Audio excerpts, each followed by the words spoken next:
Shekhar sir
ముఖ్యంగా వారి పాదపద్మములతో మన పాఠశాలలో అద్భుతమైన మనకు ఇచ్చిన శక్తి అన్ని విద్యను అన్ని ఇస్తారని మేము చూస్తూ, అలాగే మా 10వ తరగతి మరియు 9వ తరగతి విద్యార్థులను మంచిగా ఆశీర్వదించి వాళ్ళు భవిష్యత్ దేశ పౌరులుగా రూపొందించే విధంగా ఆశీర్వదిస్తారని ఆశిస్తూ, అలాగే ఈ అవకాశాన్ని కల్పించిన మన ట్రస్మా గౌరవాధ్యక్షులు, రాష్ట్ర ప్రజ్ఞాన్ వికాస్ అధ్యక్షులైన నా ఆత్మీయ సోదరుడు యాదగిరి శేఖరరావు గారికి మరియు స్వామివారి బృందంలో ఉన్న ప్రతి ఒక్కరికి నేను ధన్యవాదాలు చెప్తూ, ఈ సందర్భంగా స్వామి గారు ఇచ్చే మెసేజ్ను అందరూ క్షుణ్ణంగా విని అర్థం చేసుకొని మనం జీవితంలో దాన్ని ఒక పాఠంలాగా భావించి దాన్ని ఆచరించే ప్రయత్నం చేయాలని చెప్పి విద్యార్థులను కూడా కోరుతూ థ్యాంక్ యూ. స్టూడెంట్స్, మీరంతా కూడా విద్య కావాలి అని నిత్యము పాఠశాలకు వస్తున్నారు. విద్య వల్ల మనకి ఏంటి ప్రయోజనం? అసలు విద్య అంటే ఏంటి? దానివల్ల మనకు కలిగే లాభం ఏంటి? So what is mean of education? ఏమోనండి, చిన్నప్పుడు ఎప్పుడో స్లేట్ ఇచ్చారు, ఎవరో గుళ్ళోనో ఎవరో పెద్దల దగ్గర తీసుకుపోయి ఏబిసిడీలు దిద్దడం మొదలుపెట్టాను, లేదా అక్షరాభ్యాసం అన్నారు. అప్పటి నుంచి పుస్తకాలు, పెన్సిళ్ళు, పెన్నులు ఎన్ని విరిగిపోయాయో, ఎన్ని పోయాయో, ఎన్ని పుస్తకాలు చిరిగిపోయాయో తెలియదు, కానీ 10వ తరగతి దాకా వచ్చాను. ఆ తర్వాత ఇంకో 15 సంవత్సరాలు 10 సంవత్సరాలు ఈ ప్రాసెస్ సాగుతూ ఉంటుంది. బట్ ఎందుకు అనేది మాకేం పెద్దగా తెలియదు అన్నట్టుగానే ఉందా లేదా? విద్య అంటే ఏది మనకి తెలిస్తే, ఏది మనకు లభిస్తే, మనకి లోకంలో అధికారం, ధనం, గౌరవం, మనకంటూ ఒక సమాజంలో ఒక ఉత్తమమైన స్థానం మనం పొందగలుగుతాము. దాన్ని విద్య అని పిలుస్తారు. దీనివల్ల మనం పొందే ప్రయోజనం మనకి కనపడేది ఒక డబ్బే, లేదు అది కాదు. అంతేనా కాదా? సో మీరంతా 9th and 10th క్లాసెస్లో ఉన్నారు, ఇందాక రవి గారు చెప్పాను. సో ఇది మనకి బేసిక్ ఎడ్యుకేషన్. దీని తర్వాత మన సమాజంలో మనం ఏం కావాలని కోరుకుంటున్నాం, దానికోసం ఒక సిస్టమ్ని మనం సెలెక్ట్ చేసుకుంటాం. ఏదో ఒక కోర్స్ని మనం సెలెక్ట్ చేసుకుంటాం. That is in your next level, intermediate level. So doctor కావాలా, బైపీసీ, ఇంజనీర్ కావాలా, ఎంపీసీ, లేదు ఏదైనా చార్టెడ్ అకౌంట్ కావాలా, ఇంకొక course, or otherwise you want to become an IAS or IPS like that. So you may select some other courses. So ఇట్లా మనం ఏం తయారు కావాలనుకుంటున్నామో దానికోసం సంబంధించినటువంటి ఫౌండేషన్ మనకి ఇంటర్మీడియట్ ఉన్నాయా. సో మన అన్నీ మ్యాథమెటికల్ క్యాలిక్యులేషన్స్, కెమికల్ ఈక్వేషన్స్ అంతేనా కాదు.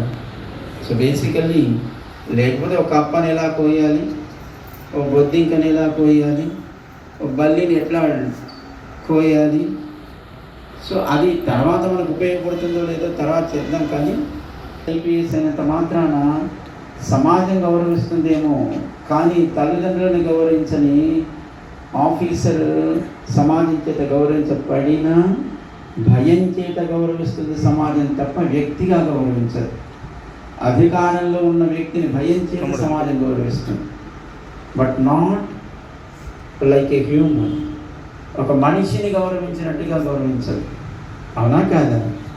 సో మనకు కావాల్సింది విలువలు. కానీ మన education policy is not giving any values. Why? Because it was designed by Macaulay, is a britishian, to control Indians. Always they want to keep Indians as slaves. So they never fight against British Empire. So they want to make all Indians like slaves. So they designed the educational policy, that is Macaulay educational policy. Unfortunately, still today we are implementing that policy only.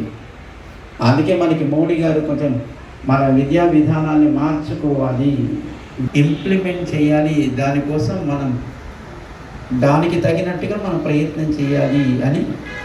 So now he is ready to change the policy along with the government of India with the new generations to know the real value.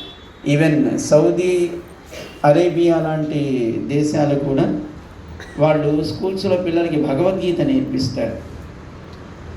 పాకిస్తాన్లో Lahore university of management అని ఒక university ఉంది, the oldest university in that country. So they conducted a workshop for 3 months. దాంట్లో specialisation PG course చేస్తాం. So దాంట్లో మనకి ఇంకా మన నైపుణ్యాన్ని మనం చక్కగా నిరూపించుకోవడానికి అవకాశం ఉంటే డాక్టరేట్ చేస్తారు, research activity. So we may get doctorate, academic doctorate by any university.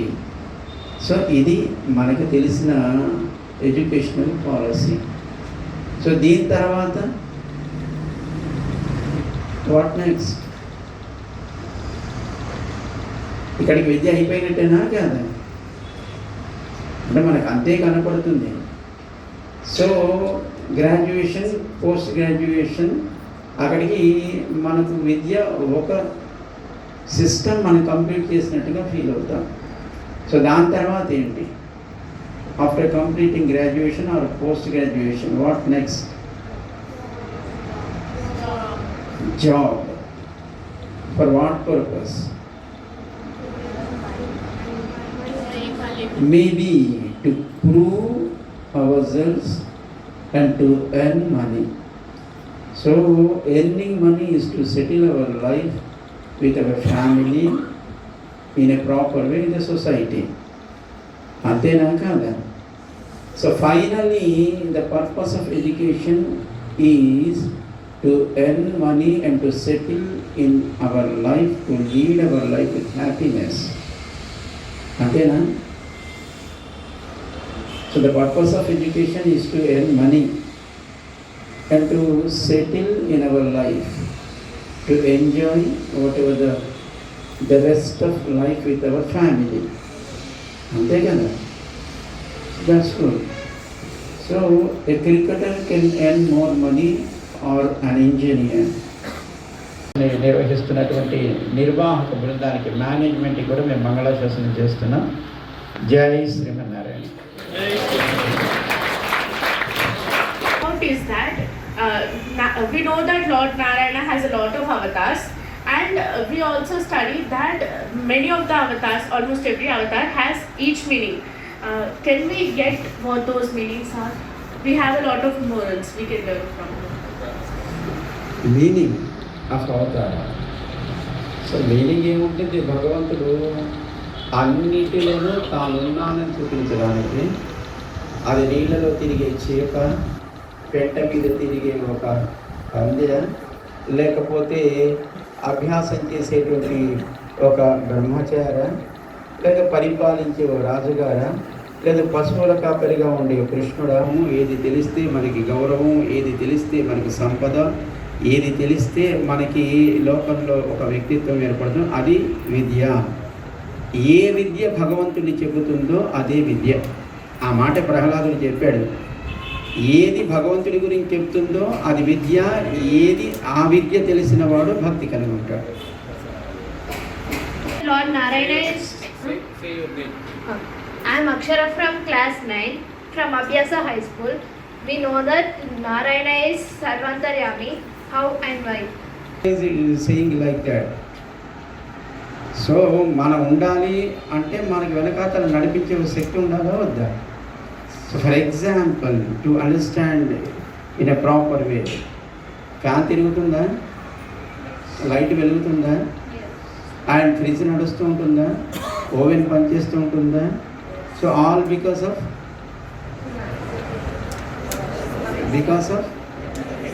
electricity. So all whatever the instruments are like we and all other whatever the bodies. So behind whatever the activities going through our bodies, there is an energy that is God. That is Narayana as Antaryami. Class 9 మనము విష్ణుమూర్తికి తులసి ఆకులు ప్రసాదించడానికి గల కారణం. Big story. Brinda అని ఒక ఆవిడ, so వాళ్ళ ఆయన్ని జయించాలంటే వాళ్ళ ఆయన్ని రక్షించేది ఆవిడ పాతివ్రత్యం.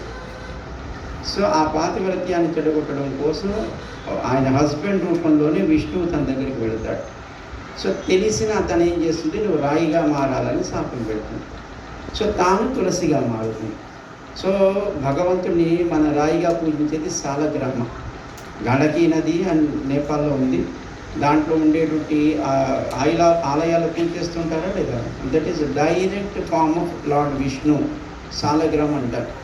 సో దానికి పూజ చేయడానికి ఈ బృంద ఎవరు? విష్ణు భక్తి కలిగింది కనుక తులసిగా మారిన ఆ బృంద, ఆ భక్తిని తులసిగా మనం సమర్పణ చేస్తాం లార్డ్ విష్ణు.